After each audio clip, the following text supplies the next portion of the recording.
अगर मैं आपसे कहूं कि जिस भारत में हम रहते हैं उसके बारे में ऐसी ऐसी बातें हैं जो सुनकर आपको यकीन ही नहीं होगा, तो शायद आप कहोगे हाँ, फैक्ट्स तो बहुत लोग बताते हैं।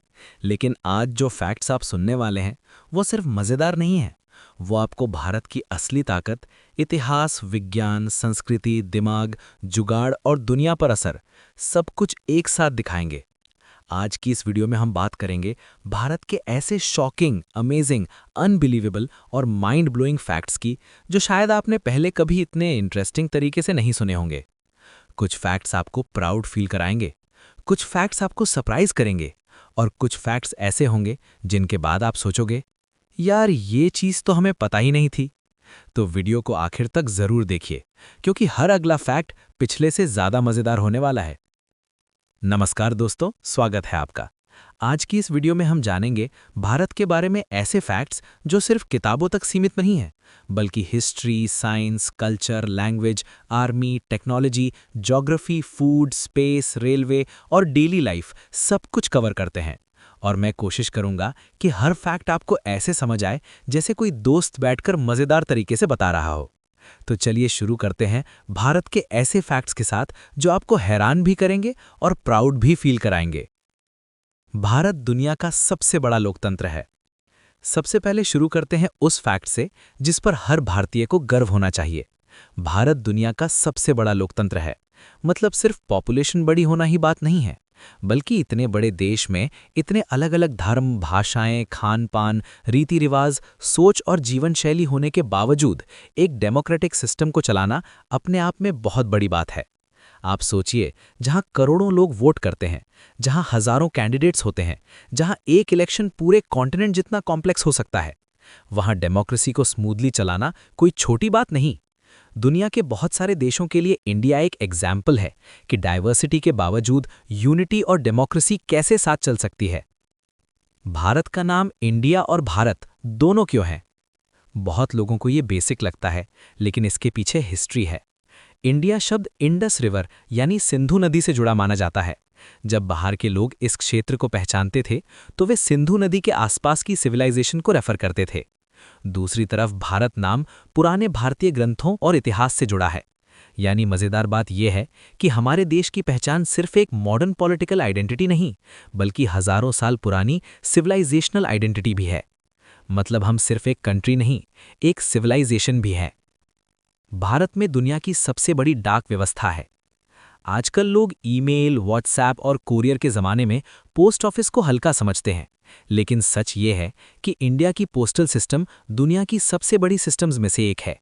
आपको ये जानकर हैरानी होगी कि भारत के रिमोट विलेजेस, पहाड़ी इलाकों, जंगलों और छोटे कस्बों तक पोस्ट पहुंचाने की व्यवस्था बनी हुई है।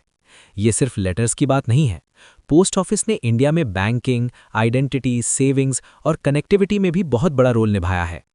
मतलब जहां मॉडर्न सिस्टम्स नहीं पहुंचे, वहां भी कई बार इंडिया पोस्ट पहुंच चुका था।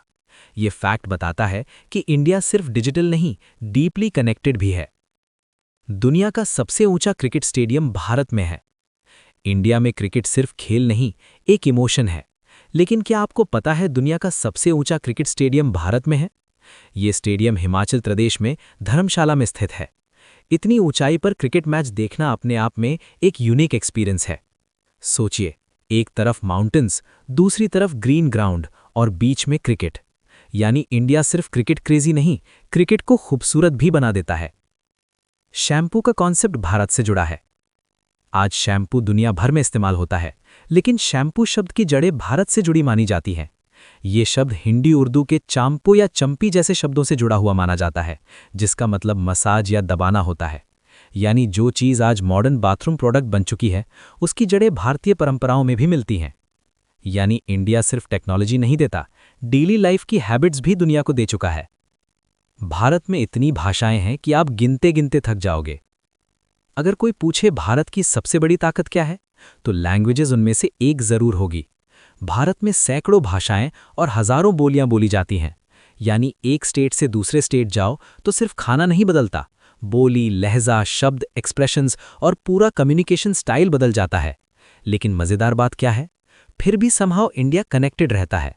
यानी जहां दुनिया लैंग्वेज डिफरेंस से टूट सकती है, वहां इंडिया लैंग्वेज डिफरेंस के साथ भी जुड़ा हुआ है। ये चीज़ एक्स्ट्राऑर्डिनरी है। शून्य यानी जीरो की दुनिया बदल देने वाली खोज भारत से जुड़ी है। अगर जीरो ना होता तो आज की modern mathematics, computers, banking, engineering, coding, physics सब की हालत खराब हो जाती। और जीरो की कॉन्सेप्ट डेवलपमेंट में इंडिया का कंट्रीब्यूशन वर्ल्ड हिस्ट्री में बहुत बड़ा माना जाता है। आप सोचिए, एक कुछ नहीं जैसी दिखने वाली चीज पूरी दुनिया का मैथमेटिकल फ्यूचर बदल देती है। यानी इंडिया ने सिर्फ नंबर्स नहीं दिए, सोचने का तरीका दिया। चेस की जड़ें भी भारत से जुड़ी मानी जाती हैं।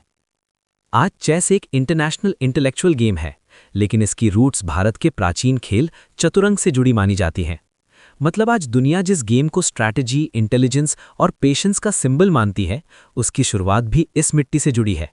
यानी भारत ने सिर्फ सोल्जर्स नहीं दिए, स्ट्रैटेजी भी दी। भारत का कुंभ मेला दुनिया की सबसे बड़ी ह्यूमन गैदरिंग्स में क्राउड क्रिएट कर चुका है। अब ये फैक्ट आपको सच में वाव फील कराएगा। भारत का कुंभ मेला दुनिया की सबसे बड़ी ह्यूमन गैदरिंग्स में माना जाता है।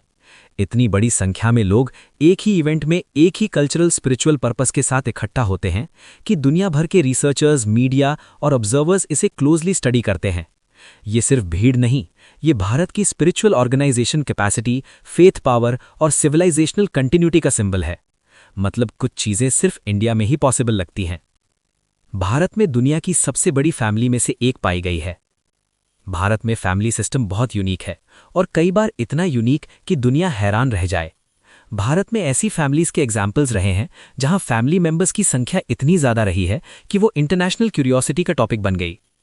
अब आप सोचिए, जहां मॉडर्न वर्ल्ड इंडिविजुअल लाइफ पर जा रहा है, वहां इंडिया अब भी फैमिली बॉन्डिंग, जॉइंट कल्चर और रिलेशनशिप नेटवर्क के लिए अलग पहचान रखता है। भारत में एक फ्लोटिंग पोस्ट ऑफिस भी है। अब ये फैक्ट सुनकर शायद आप कहें, सच में? हाँ, भारत में एक फ्लोटिंग पोस्ट ऑफिस भी है जो पानी पर चलता है। ये फैक्ट दिखाता है कि इंडिया की सिस्टम सिर्फ जमीन पर नहीं, क्रिएटिव तरीके से डिफिकल्ट प्लेसेस तक पहुंचती है। ये वही चीज है जिसे हम एक शब्द में कहते हैं, इंडियन जुगाड़ प्लस इंडियन अडैप्टेशन। भारत के पास दुनिया की सबसे बड़ी रेलवे नेटवर्क्स में से एक है। इंडिया की रेलवे सिर्फ ट्रांसपोर्ट नहीं, एक चलता फिरता देश है। रेलवे स्टेशन पर खड़े हो जाओ तो आपको सिर्फ ट्रेन नहीं दिखती, पूरा इंडिया दिखता है। लोग, बोली, खाना, सामान, कल्चर, इमोशंस, यात्राएं, स्टोरीज, सब कुछ। इंडिया की रेलवे नेटवर्क दुनिया की सबसे बड़ी रेल सिस्टम्स में गिनी जाती है। और ऑनेस्टली, इतने बड़े देश को प्रैक्टिकली जोड़ने में इंडियन रेलवेज ने बहुत बड़ा रोल निभाया है। दुनिया का सबसे बड़ा स्कूल भारत में है। अब ये फैक्ट एजुकेशन लवर्स को बहुत पसंद आएगा। भारत में ऐसा स्कूल है जिसे दुनिया के सबसे बड़े स्कूल्स में गिना जाता है, स्टूडेंट काउंट के हिसाब से।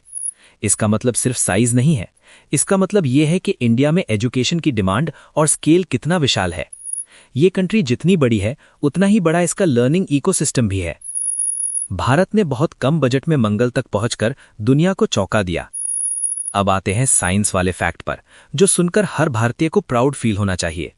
इंडिया ने मार्स मिशन को इतनी कॉस्ट एफिशिएंट तरीके से पूरा किया कि दुनिया भर में इसकी चर्चा हुई। कई लोगों ने मजाक में ये तक कहा कि ये कुछ हॉलीवुड मूवीज से भी सस्ता पड़ गया। लेकिन इस मजाक के पीछे असली बात क्या थी? इंडियन साइंटिस्ट्स की efficiency, smart planning, limited resources में मैक्सिमम रिजल्ट। यानी इंडिया ने स्पेस रेस में ये साबित किया कि दिमाग बजट से बड़ा हो सकता है। भारत में काओस से ज्यादा मोबाइल कनेक्शंस होने का फेज आ चुका है। ये फनी भी है और इंटरेस्टिंग भी।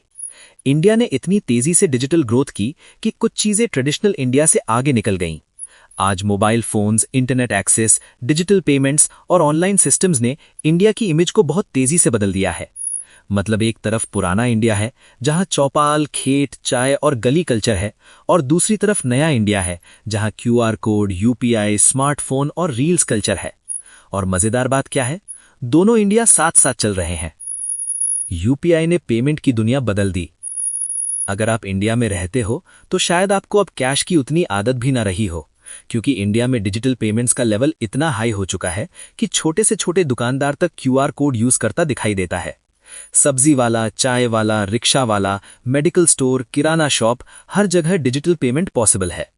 दुनिया के कई देशों में अभी भी कार्ड कल्चर में अटके हैं, लेकिन इंडिया कई जगह मोबाइल पेमेंट रेवोल्यूशन तक पहुंच चुका है। यह सिर्फ सुविधा नहीं, एक साइलेंट रेवोल्यूशन है। भारत के पास दुनिया की सबसे पुरानी सिविलाइजेशंस की विरासत है। इंडिया की सबसे बड़ी ताकत सिर्फ मॉडर्न डेवलपमेंट नहीं है, हमारी सबसे बड़ी ताकत है इतिहास की गहराई। मतलब इंडिया सिर्फ मॉडर्न नेशन स्टेट नहीं, हजारों साल पुराना कल्चरल मेमोरी सिस्टम है। ये रीजन है कि इंडिया में इतिहास सिर्फ म्यूजियम में नहीं, खाने, पहनावे, भाषा, त्योहार, आर्किटेक्चर, बिलीफ्स और हैबिट्स में भी मिलता है। भारत में हर कुछ किलोमीटर पर स्वाद बदल सकता है। अगर इंडिया को फूड के एंगल से समझो तो ये किसी एक देश जैसा नहीं, बल्कि कई देशों का कॉम्बिनेशन लगता है। एक तरफ राजस्थान का खाना, दूसरी तरफ केरला का, एक तरफ पंजाब, दूसरी तरफ बंगाल, फिर north east, south India, central India, coastal India. हर जगह फूड सिर्फ अलग नहीं, पूरी आइडेंटिटी के साथ अलग है। यानी इंडिया में खाना सिर्फ पेट भरने की चीज नहीं, कल्चर का सबसे टेस्टी वर्जन है। भारत में वेजिटेरियन पॉपुलेशन दुनिया में सबसे बड़ी मानी जाती है।